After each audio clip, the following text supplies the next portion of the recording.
Hi friends, అనగనగా ఒక ఊళ్ళో కట్టెలు కొట్టుకుని జీవించే నిరుపేద నివసిస్తున్నాడు. ఒకరోజు అతడు కట్టెలు కొట్టుకోవడానికి అడవికి వెళ్ళాడు.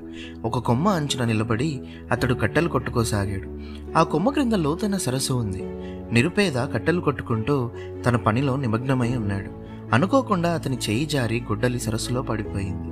సరస్సు చాలా లోతుగా ఉండటంతో ఆ గొడ్డలిని నీటి నుండి బయటకు తీయాలంటే అతనికి సాధ్యం కాదు.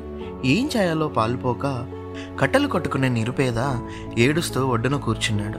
ఇంతలో నీళ్లలో నుండి ఒక దేవత ప్రత్యక్షమై, ఎందుకు ఏడుస్తున్నావని అడిగింది. నేను ప్రతిరోజు కట్టెలు కొట్టుకునే గొడ్డలి పొరపాటున జారి సరస్సులో పడిపోయింది. అదే నాకు జీవనాధారం అని నిరుపేద ఏడుస్తూ చెప్పాడు. వెంటనే ఆ దేవత సరస్సులోని నీళ్ళల్లో మునిగి కొద్దిసేపు వెతికి బంగారు గొడ్డలితో సరస్సు బయటికి వచ్చింది. ఇదేనా నీ గొడ్డలి? అడిగింది దేవత. ఇది బంగారు గొడ్డలి, నాది కాదు అన్నాడు కట్టెలు కొట్టేవాడు. తిరిగి దేవత సరస్సులోకి మునిగి ఒక వెండి గొడ్డల్ని తెచ్చి, ఇదేనా నీ గొడ్డలి అని ప్రశ్నించింది. ఇది వెండి గొడ్డలి, నాది కాదు అన్నాడు కట్టెలు కొట్టేవాడు. దేవత మూడవసారి నీళ్లలో మునిగి ఇనుప గొడ్డల్ని తీసుకుని వచ్చి నిరుపేదకు చూపించింది. ఇదే నా గొడ్డలి అని నిరుపేద ఆనందంగా దాన్ని తీసుకుంటాడు. చంద్రయ్య నిజాయితీకి మెచ్చుకుని ఆ దేవత బంగారు వెండి గొడ్డలితో కలిపి 3 గొడ్డల్ని అతడుకు బహుకరిస్తుంది. దేవత ఇచ్చిన 3 గొడ్డలను నిరుపేద తీసుకొని ఆనందంగా ఊళ్ళోకి వెళ్ళాడు.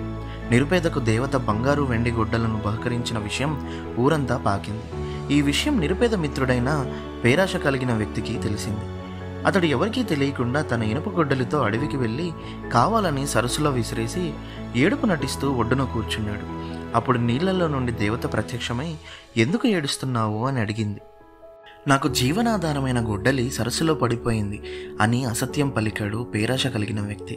వెంటనే దేవత నీళ్ళల్లో మునిగి ఒక బంగారు గొడ్డల్ని తెచ్చి, ఇదేనా నీ గొడ్డలి అని అడిగింది. బంగారు గొడ్డల్ని చూసేసరికి అతని ఆనందానికి అవధులు లేవు. ఇదే తల్లి నా అసలు గొడ్డలి అంటూ పరుగున వెళ్ళి తీసుకోబోయాడు. ఆ మాటలు వినగానే దేవతకు కోపం వచ్చింది. నాయనా, నువ్వు అసత్యం పలుకుతున్నావు, నీలో నిజాయితీ లేదు. ఇది ఇనుప గొడ్డలి, అయినప్పటికీ బంగారు గొడ్డలని అబద్ధం చెప్పావు. కాబట్టి ఈ బంగారు గొడ్డలే కాదు, నీ ఇనుప గొడ్డలి కూడా ఇవ్వను అని దేవత నీళ్ళల్లోకి వెళ్ళిపోయింది. చేసేది లేక పేరాశ గల వ్యక్తి బిక్కమొహం పెట్టుకుని ఇంటి ముఖం పట్టాడు. నిజాయితీకి ఎప్పటికైనా మంచి ప్రతిఫలం లభిస్తుంది. అవినీతి పరులకు ఎప్పటికైనా శిక్ష తప్పదు.